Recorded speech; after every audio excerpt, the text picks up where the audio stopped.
Good afternoon, everyone. My name is Nathan Sells. I'm going to be your program leader for the next little bit. And this is our crafting or how to craft a winning application to the Young Canada Works program workshop. I'm a program officer with the Canadian Museums Association, which means I spend a lot of time looking at applications that all of you lovely folks send in. With me today is my colleague, Erica Halbro, who will be providing a recording for us, and our interpreter, Geneviève Bonne, who will be allowing us to have a French audio stream, which you can select now if you wish. Today's workshop should be about 40 minutes or so of me yakking at you, and then we'll have a bit of time for questions. So hopefully we can cover everything that you've ever wanted to know about creating an application for the Young Canada Works program. If you do have any questions, I'm going to be tackling as many of those as I can at the end, but feel free to write those down into the question and answer section of the Zoom webinar if you feel like you're at risk of forgetting them, or just raise your hand at the end. I will, again, do my best to answer everything. Before we get started, we would like to acknowledge that the CMA Secretariat is located on the traditional territory of the Algonquin Anishinaabe peoples, and we extend our appreciation for the opportunity to live and learn on this territory in mutual respect and in gratitude. Alrighty. So what is the Young Canada Works program? Question of the day. We are an annual employment program funded by the Department of Canadian Heritage. So they are our big government oversight. They send us our mandate and the funding, which we then distribute to museums all across the country. We are one of many different, many different delivery organizations. So when you are making applications, you will see a series of other names, such as one's focusing on archives, or one's focusing on work in both official languages. We're assuming that because you're here, museums are your main focus, and that's our main focus. So we're a good fit. But make sure to take a look at the other delivery organizations. You might find some other excellent opportunities there. So our program is part of the government's youth employment initiative. So we are intended to benefit Canadians between the ages of about 16 and 30. So that is inclusive of 30, but not 31. 32 is right out. We are intended to provide short-term work experiences and to benefit both those youth and employers such as yourselves.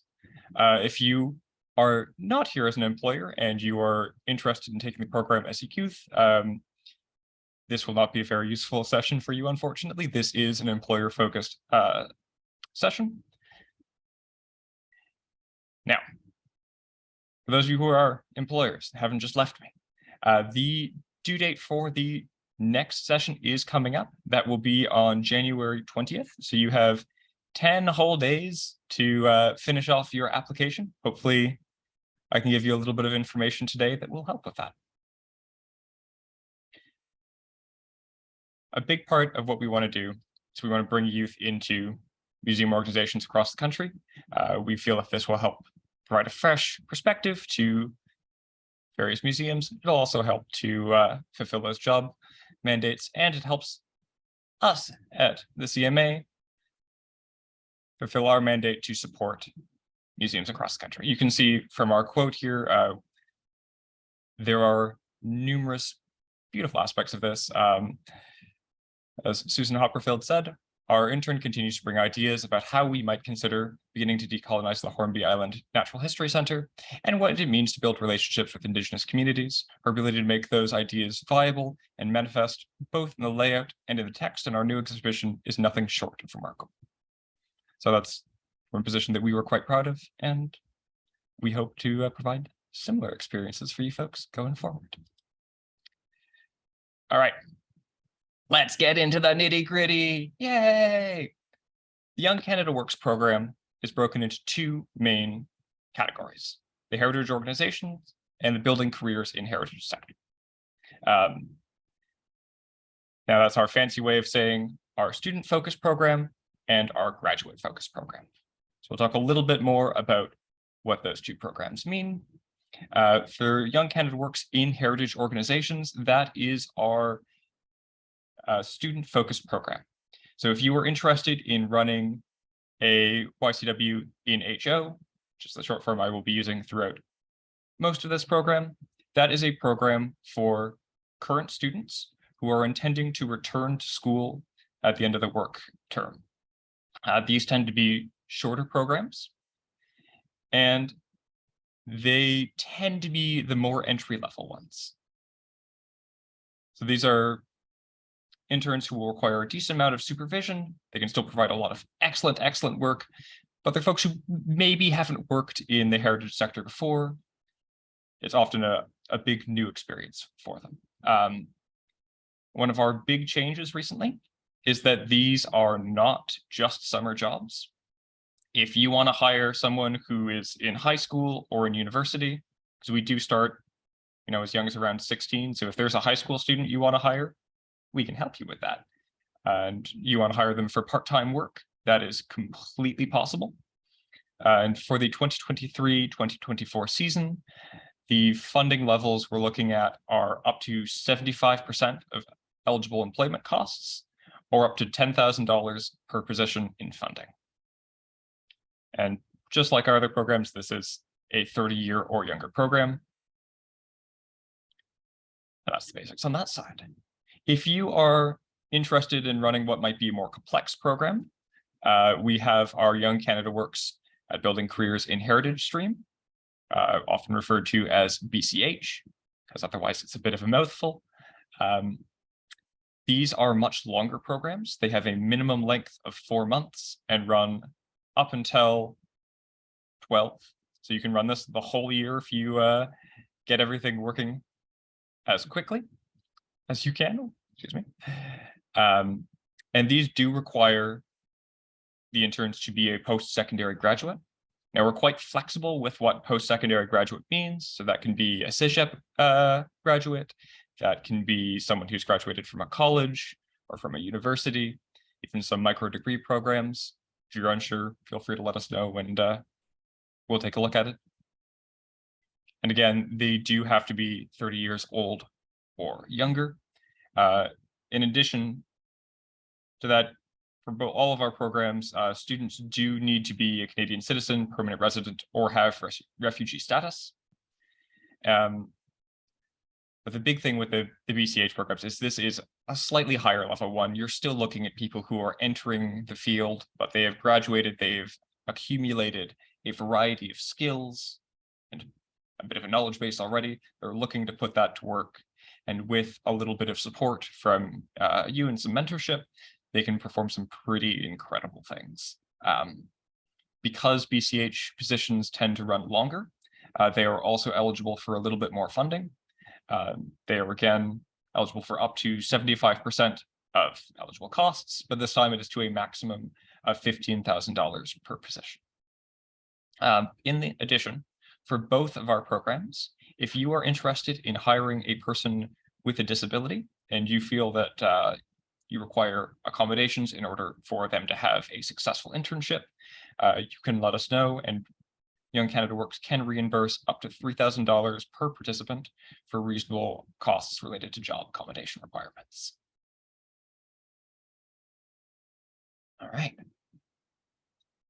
So hopefully that gives you a pretty good idea of the differences between the two. Again, in short, BCH is your program for graduate students and more intense programs, and Young Canada Works HO stream is for students that tend to need a little more supervision. But who are we to be doing this? Well, I'm here as an employee of the Canadian Museums Association, or the CMA. Sorry, I'm throwing a lot of initialisms at you folks today. We are a proud delivery organization. Again, we're one among many, but we've been here since the very start of the program in 1996. And this helps us fulfill our mandate to you as members of Canada's heritage sector to help invest in the future and ensure that we are preserving heritage for a long, long time to come. All right. We've talked about the whys and wherefores. Now let's get into your actual applications. So before applying, we ask that you identify your project. So take some time, look into the specific tasks that you would like an intern to complete, look at the training that they will require to do that, and have a strong conception of what it is you are proposing. That way you can get your position to the appropriate delivery organization. Like I said, it's likely you've done some of that work already. It's likely that you folks are part of a museum already.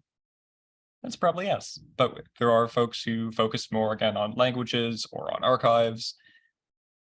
Getting your application into the best delivery organization for you will be very, very helpful. And try to look at the specifics of where you'll be budgeting. A strong budget will very much help your application, as it helps us know where you are intending to spend your focus. And when you are starting an application, I'm going to say this a lot because it's very important. Do not write your application in the YCW website directly. Write a draft somewhere else, in Word, in Docs, whatever works for you. The YCW website has this really fun feature where it logs you out after 30 minutes of inactivity. Air quotes mean that it's a completely random amount of time of inactivity. So write it somewhere else. Once you've completed your draft, copy and paste everything into the YCW website. You will thank me later. Oh. When it does come time to get to the website, this is what the sign up is going to look like. If you have submitted an application to Young Canada Works before, you are absolutely welcome, and in fact, encouraged to use the organizational login you've used previously. If you have not, you can just hit the sign up button right there, and that should get you through just a quick section to put in your organization's information and prepare you for your application. Once you are signed in, you are going to be shown this nice long list of things. These are what you will be focusing on. You are going to want to go through and fill out every section of the application, and you want to be as specific and detailed as possible as you do so. So we are going to be taking a look at this. We're going to be sending the application that you give us off to our groups of peers to evaluate it. And the more detail you can give us, the more effectively we can look into it and, prove that it is worthy of its funding. And I know all of your applications are worthy of funding, but we need to see it. And be specific about how you will measure success. It's very, very helpful when we're assessing applications to have areas quantified and specified so that we can say, yes, they will be achieving X, Y, and Z. They will be developing these skills, they'll be developing this exhibit, or they'll be working on this specific accessions project. Specificity is your very best friend. And on that line, as you start, tell us why your project is important. We are all here because we love the heritage sector. We'd love to see your project succeed. Tell us what, sparks joy about your project. Highlight what makes your project stand out, what makes the organization stand out, what makes the opportunity unique, and what makes it really benefit everyone involved. So there's a lovely section at the beginning where we want to look at how this project will benefit the intern that you're planning on hiring, how this project benefits your organization, and how this project benefits the community around the museum or cultural institution. We know how important heritage spaces are for the community, and we want to make sure that everyone is seeing the effects of our projects. Again, be specific about it. Give us the background details. We want to see it. We want to be able to get all the information that is relevant.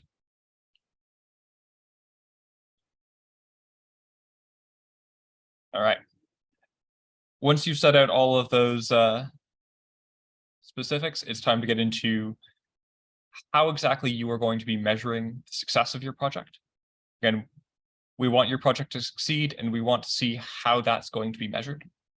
So if you have targets set for certain numbers of things that the intern will have acquisitioned, or aspects of an exhibit that will be created, we would love to see it. How will you be measuring the intern's progress? How will you measure the success of the results of this program, be it in visitor engagement or in whatever else works for you?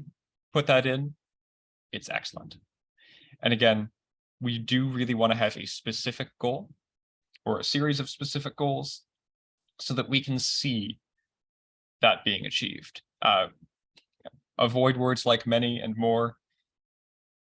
Going on our theme of specificity, if you can find a way of quantifying what you're doing in a percentage or in a number of tasks complete, that makes it clear to us that you have spent time thinking about what's reasonable to be accomplished in the time frame and working through a plan for it.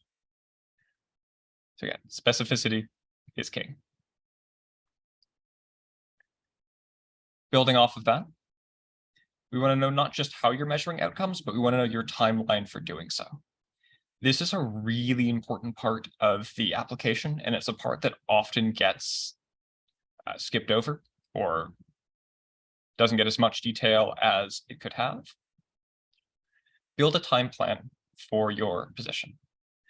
Again, detail is excellent. We don't need you to go quite as far as a day-to-day schedule, but certainly if you can show us the week-to-week, that will go a long way to helping us see what your plan is for the interns. Again, taking the measurable outcomes you've just created and putting them on that timeline so we can see the planning that goes into achieving each of them is fantastic. Again, including training and orientation in here will really help. This is meant to be a mentorship program as well as a job program. So ensuring that we are seeing the training and the mentorship that is going into these interns really, really helps the project to stand out. And finally, I'm assuming most of you are working for thriving organizations in which many different events happen throughout the year.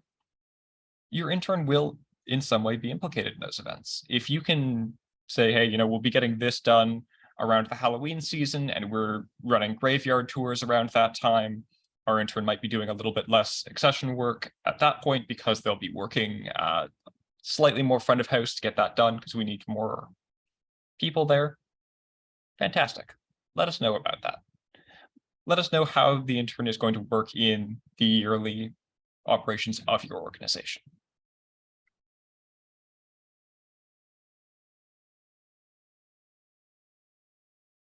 With all of that, there are 3 things that you should be aiming for, because we have 3 goals.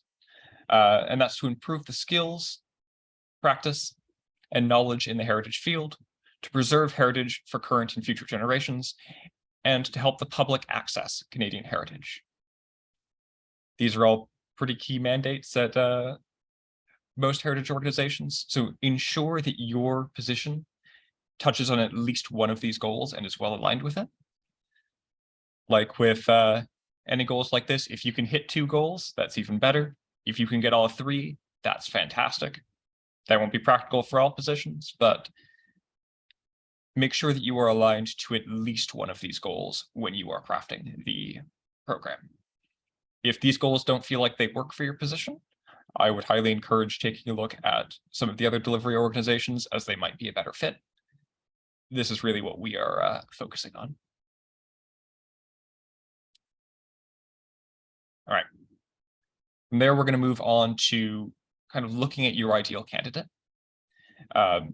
And this will be going into your candidate profile section on the application. You do want to identify the experience or qualities that you want in an intern. Now, again, this is where it gets a little bit tricky because our interns here are new to the job field, more or less. Again, you'll get a little more experience with BCH, but these are still people who are entering into the heritage sector.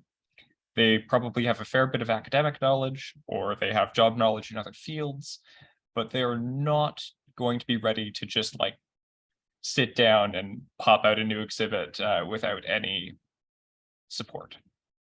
So take a look at the kind of experience you want your interns to have, the kind of educational background you're looking for.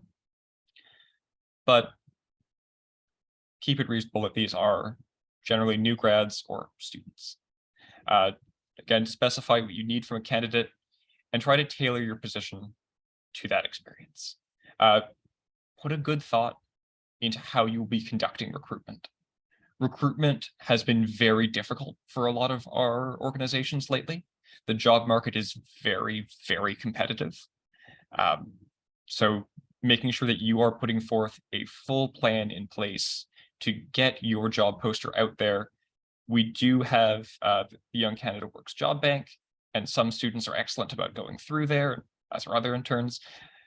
But a lot of times you will have to put a little bit of extra effort in getting those job posters out onto other sites or other areas in the community to ensure that you have a strong candidate. And again, make those expectations clear in your job poster. Make sure your job poster contains how to contact you. Again, we have the Young Canada Works job portal, but even then, sometimes you want to get a specific resume sent to you. Having your email address there helps a lot. Now, beyond that, we do really strongly encourage you to contact underserved communities and those who might not be in your regular contacts. That's actually a phenomenal way to get your application to stand out, is to have a strong plan in place for contacting and searching out members of the Government of Canada's priority groups.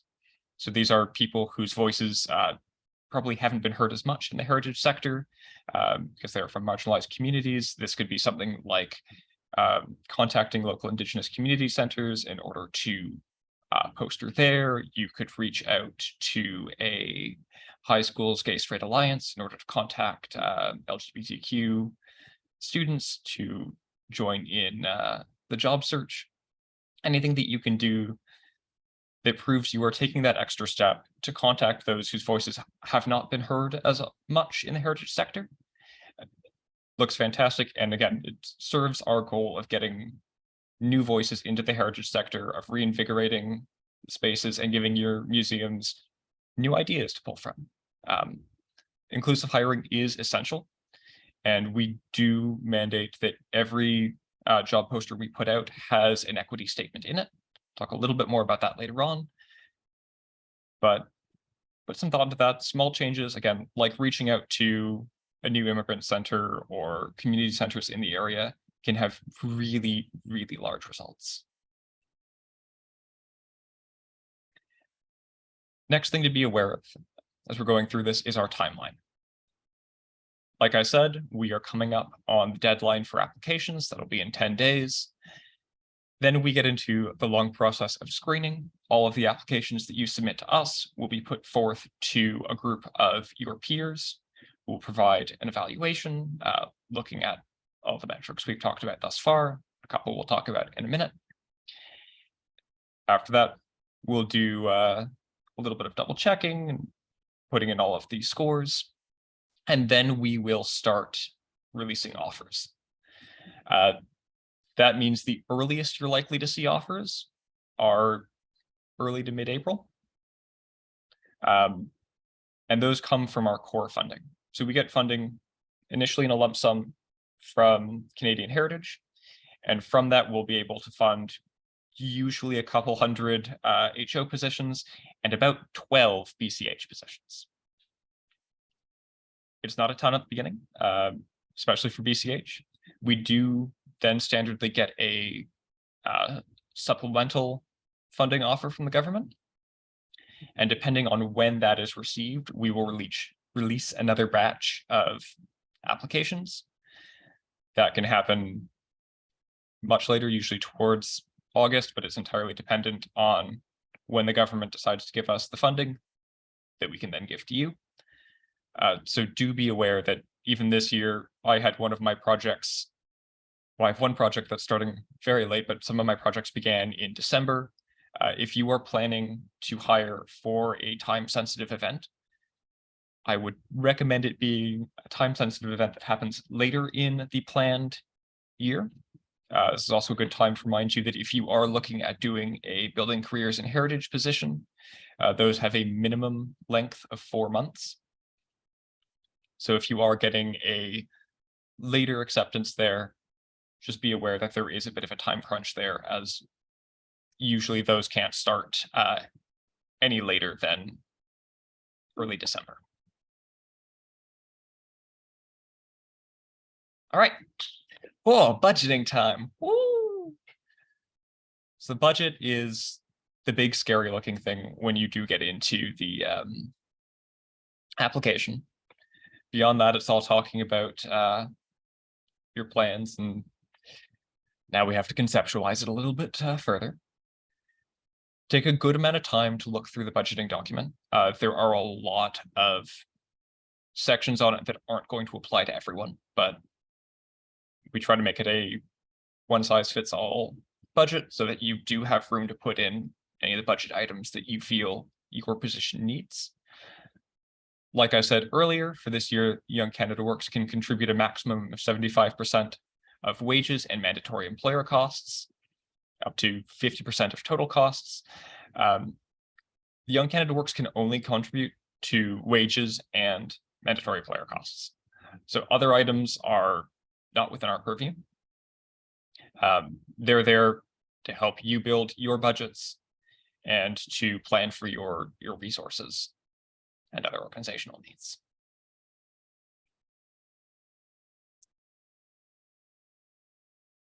When you're getting into outlining your budgets, of course, put thought into the mandatory employer costs and the salary, but put thought into other expenses that you might incur along the way as well.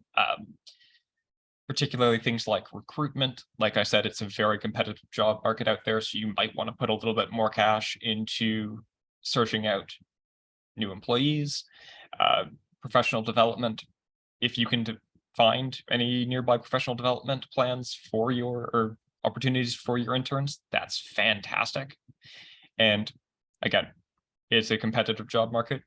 Keep your wages high to attract applicants. Low wages, I would say, is the primary reason that we see positions go unstaffed. We have created a wage guide that's divided by region. That's available on the CMA website, and you are encouraged to go take a look at that. And hopefully it stays current long enough that that'll be a useful resource for the next little bit. Once the budget's done, we do also need a supervision plan. Like we've been talking about, we are looking at hiring people who are new to the workforce, or at least new to this part of their career. So if you can provide a detailed information plan on your supervision and your mentorship plan, like this isn't just sitting over your intern's shoulder and making sure they're doing everything right. It is something that we really want to showcase the relationship that you plan to build with them, how you plan to provide them with professional development opportunities and to bring them into the next steps of their career. Putting down who will be supervising the intern is pretty key. We've seen a lot of turnover in the museum sector. If you already have in the back of your mind who the backup person would be if the supervisor left, including that is not going to hurt you in any way. I know no one likes to plan for change-ups, but we have seen a lot of it recently. And then more day-to-day, make sure you've got how frequently you'll be meeting. Again, getting back to our idea about having measurable success goals, how will you be monitoring their progress, how will you be providing them with feedback? making sure, again, that you've put that thought in for your interns. Leading off of that, getting professional development prepared and into your application strengthens it immensely. It really gives us, again, that insight into the fact that you have been putting the work in to ensure your intern will have a rewarding experience. You can show how the position contributes to their skill development. If there's any local areas that you can suggest they join, maybe a local organization, if there are courses that you can subsidize for them, or if there are, local free courses that you've had good experience with, feel free to include those there. And I know that list can really seem like, oh yeah, if you have tons and, oh, sorry, we have a cat visitor. It can seem that it's a benefit for organizations with a larger quantity of funding to play with, but even if your plan just says we're going to spend a couple of hours going over different job boards that exist that were helpful to me when I was a younger member of the job sector, or going over resume tips, if you've got a day where you can take your intern with you to another local heritage space and do some networking, that's all fantastic. It doesn't have to be an expensive course. Any kind of planning that you can provide that will help your intern network or develop some of those softer skills, do any kind of professional development, will look fantastic on your application. Going back to what we talked about a little bit before, if you can provide a strong explanation of your job equity plan, that's excellent. Again, having a plan to engage with equity groups around your community is fantastic. You can have a really simple equity statement in your job poster. If you like, it can be as simple as, we are an equal opportunity employer and encourage applications from all qualified candidates. But again, specificity does help. I know that some of the smaller and more rural communities we've talked to have had some concerns about this. We do actually offer a travel program. So if you are interested in reaching out to interns who are in different cities or in different provinces to get a wider range of voices and opinions on your projects, you are more than welcome to do that. Any intern who's traveling more than 125 kilometers from their permanent place of residence is eligible for travel funding, and we're more than happy to look into that with you.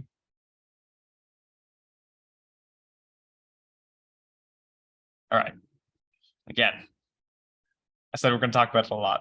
It's a lot of things to take in. It's a lot of different parts to fill in.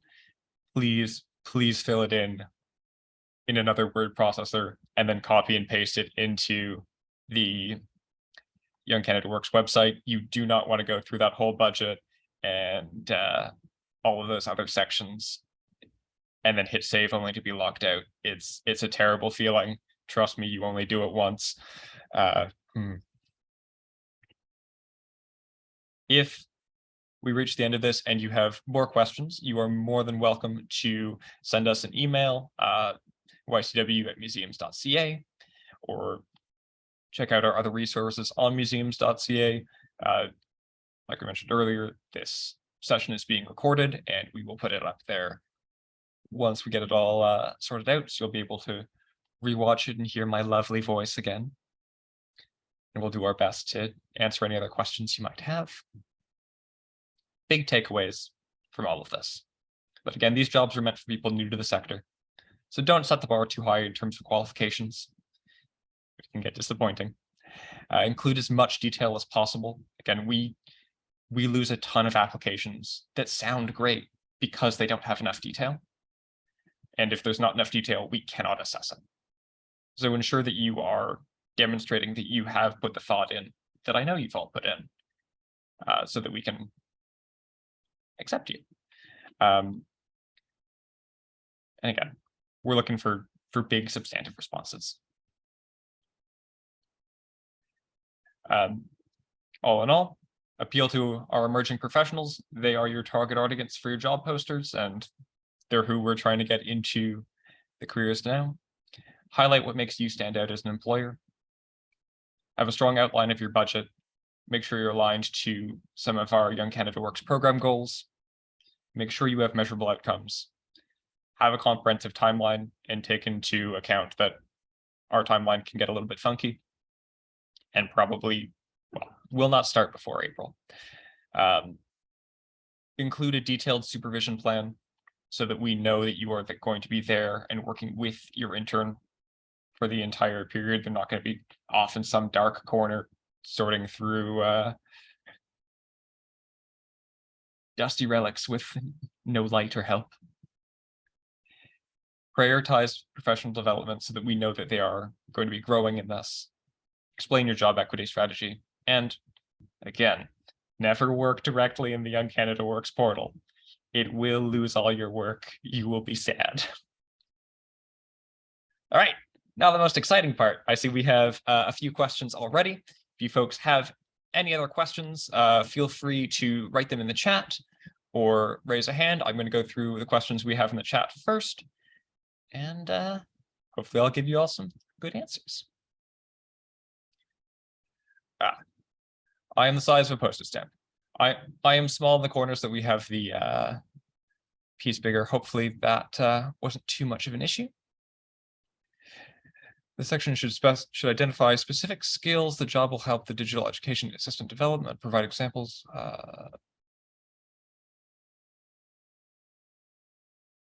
The link, okay. We have a broken link, my apologies. So that is for the conference board. I will take a look at your broken link after the presentation, Julie, see if we can figure out how to get that set up. Tina, you have applied for the Canada Summer Jobs for your museum this coming season. So if you've applied for Canada Summer Jobs, you are more than welcome to apply for the Young Canada Works program as well. We are different programs, don't apply for the same positions as you applied for at Canada Summer Jobs. So there are possible overlaps. You can apply for as many students as you want through the Young Canada Works program as well. That doesn't mean you're going to get funded for all those students, but you are welcome to submit as many job funding requests as you want, and we'll do our best to get them done. Natalie, to write a draft outside of the website, is there a place where I can find a blank application to work from other than where I signed in? Oh, Natalie, that would make a lot of sense. I don't believe we have a space that currently contains a blank version of the application. I would still sign into the portal and just work from there. By and large, it's just the questions that you'll be seeing and bringing out to answer, but that is something we can definitely look into for the future. Aaron, yes, this recording will be made available. I will say we're not always the promptest about getting our recordings up online because we've had some technical issues. I think those have been sorted out. So hopefully we will have this recording up on the website shortly so you can share it with your team and it can still be useful. Where exactly is the application once you get signed in? So Jack, once you sign in, the application, there should be just a little button that says apply, and you can click on that, which should get you through to it. Sorry, it's a little difficult to explain from outside of the website, but there should be a banner that'll direct you where to go once you've signed in. All right. Manny, do we have access to previous applications? Depends on what you mean. You will have access to all of your previous applications on your homepage, You should be able to scroll through them by changing the year of the YCW portal. That's something you can do just at the top, and then you can see any previous applications from your institution.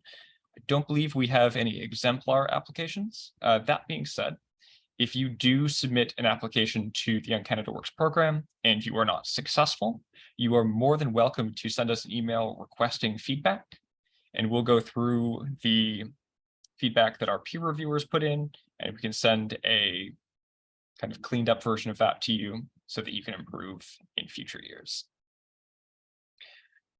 From Jennifer, will it hurt our institution if we are unable to fill our approved applications or if we receive funding from another place? Excellent questions. So it will not hurt your chances at future intake if you are unable to fill the approved applications. Each year is a new year. So we hope for better future results if past results are poor. As to receiving funding from another place, we do ask that any funding is declared at the time of hiring an intern, just so that we can make sure we're not overfunding things, and we can't double dip into federal funding, so you do have to be careful about that. So for instance, like we were talking about before, a position could not be funded by both Young Canada Works and Canada Summer Jobs. But if you receive other funding for other aspects of your work, that should be okay.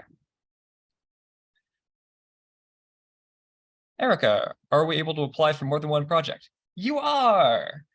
You can apply for as many projects as you would like. Again, I can't say that we will fund every project, but we will look at each one. We do try to spread our funding out, so it is increasingly less likely as you apply for more projects that you will get funding for the subsequent projects. So definitely the project that you are most invested in, make that your first application. You are then welcome to apply for seconds, thirds, fourths, whatever works for you. We do have a few organizations that are running, I think we've got one that's up to 4 YCW positions this year. You are also welcome to apply to BCH and HO, whatever works for your organization in order to fit your needs.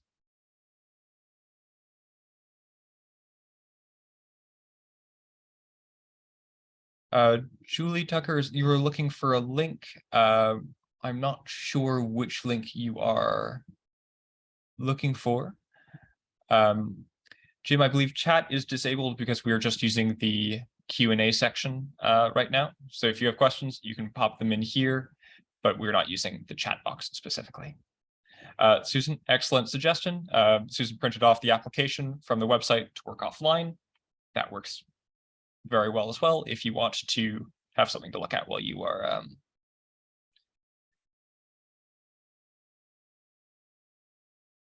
for measurable outcomes and tasks, and you organize your answers in point form from Julie, you absolutely can. So you do not need to have complete sentences for your measurable outcomes and tasks. It's not an essay question by any means. We just want to make sure that you have the detail there.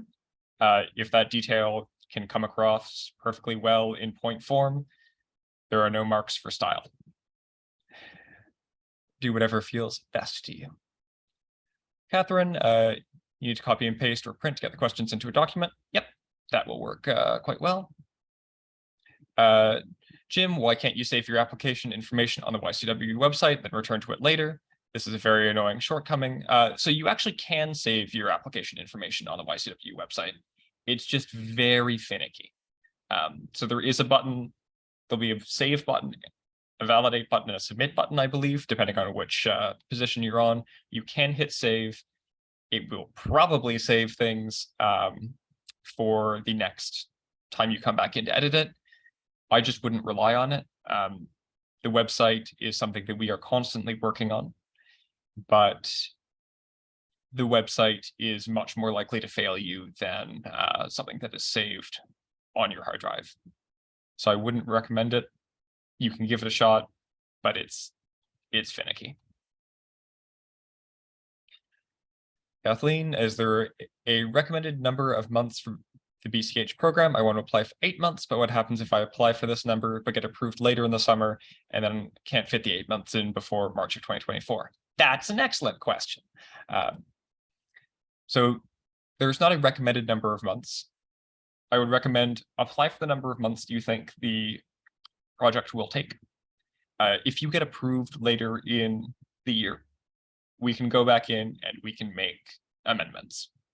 So just because you applied for 8 months does not necessarily mean you are beholden to 8 months. If you apply for an 8-month program and you get approved in September and find a candidate in November, we're not going to say, too bad, you're out of time.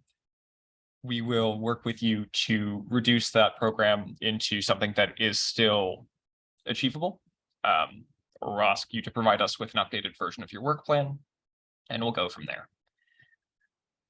So certainly be aware of the timeline that you want your program to take, be aware that it might change. We're also aware of that.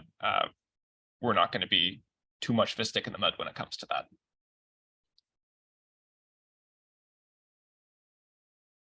Anonymous attendee, can you share this presentation with the group? I think so. It's a Canva presentation, but the actual audio-visual recording will be up on our website shortly after this, so hopefully that will work for you. Miranda, can you rehire former Young Canada Work students from a previous YCW cycle if you don't have many applications for your current position? Great question. So in terms of rehiring, Young Canada Work students who have done a previous HO, so the previous student internship, can be rehired. We prefer that you prioritize someone who has not been rehired before. They can't necessarily, it's a little bit trickier if you are rehiring your own previous YCW students. We do need to ensure that there has been a complete and open hiring process and that you have actually looked at other applicants. In terms of BCH, our graduate program, there are more limits to it. You can only do the Building Careers and Heritage program twice. And we do encourage people to do that at different organizations. So yes, but with caveats. So can I explain the contributions from employer other than salary, cash, and in kind? Yeah, so that might be contributions to the job like recruitment or professional development. Could be things like the office space that the intern is taking up. So these are non-salary expenses, and we can't provide funding towards them, but they're there on the budget builder in order for you to take them into account. For the employability skills, do they necessarily have to be based on the ones on that site, or can we list skills that are not from the site as long as we give appropriate descriptions and information about it? The employability skills I found seemed a bit lacking. You are more than welcome to go above and beyond the employability skills that you find listed. Again, the only thing that we want to ensure is that these are in some way attached to those three big pillars. If there are employability skills that you feel your intern is developing, you can make an argument for how they are related to heritage work. Go ahead. We're not going to complain about more skills being developed. The guidelines say that usually 50% is awarded, but sometimes 75%. In what cases would 75% be awarded?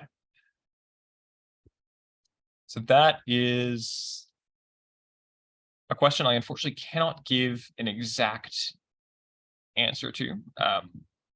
Funding levels vary depending on length of position, depending on how much funding is requested, on levels of wage. It's a very, very dependent thing on actual positions. We give as much funding as we can, but that's dependent on how much funding we've received to give out, how many applications we've had, that we want to fill.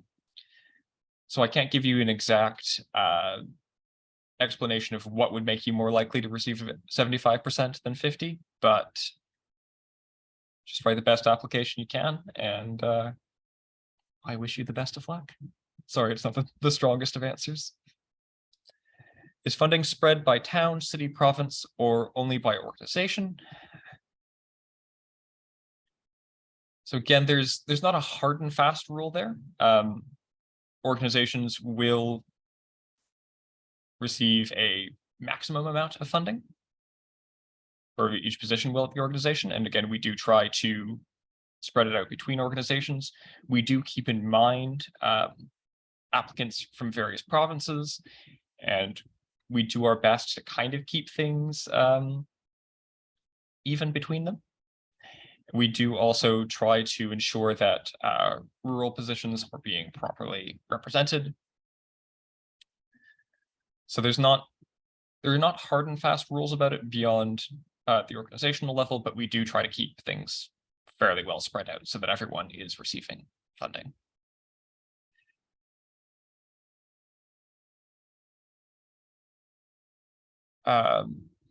Michelle, in the job category section online, what button do we click? That's going to depend on what type of position you are looking to run.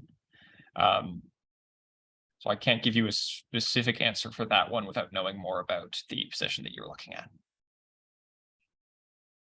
You said our peers would be screening the application. Is it safe to assume that people reading the applications will have basic knowledge about museum practices? We also have staff members concerned about mentoring Canva or other specific software, but it seems that being specific is important when we have that idea.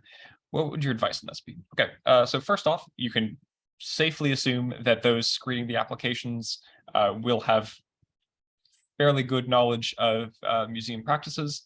We draw our peers from practicing museum professionals, emerging museum professionals, and retirees from the sector.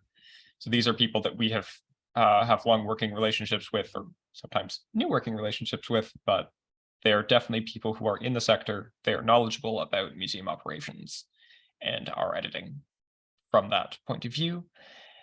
As to concerns about mentoring specific software, if you feel specific software is necessary, feel free to mention it. Our specificity doesn't necessarily need to go as far as, which exact editing softwares you'll be working with or presentation softwares. If you want to specify that mentoring will be included in general in that category, that's fantastic. If you have specific things that you have, employees that are great at, and you think it would be a good opportunity for your interns, you're welcome to specify that as well.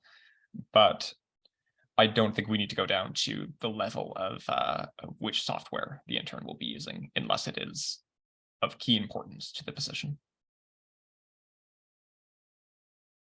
All right, Barry, my work terms are 16 weeks. If CSJ gives me 8 weeks and you give me 8 weeks, can I use yours for the same student?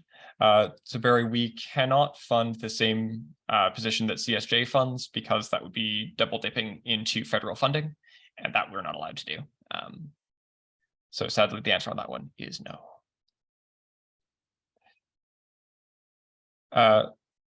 Catherine, you can indeed get feedback on an application if it wasn't successful.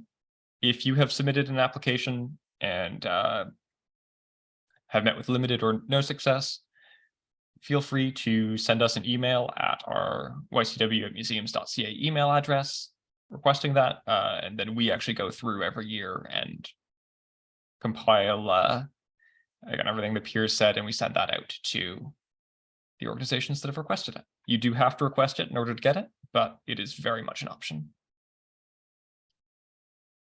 Angel, we are applying to documentary heritage, and YCW is part of the overall budget for a project. If we are unsuccessful with GHCP, but successful with YCW, the nature of work for the youth could change.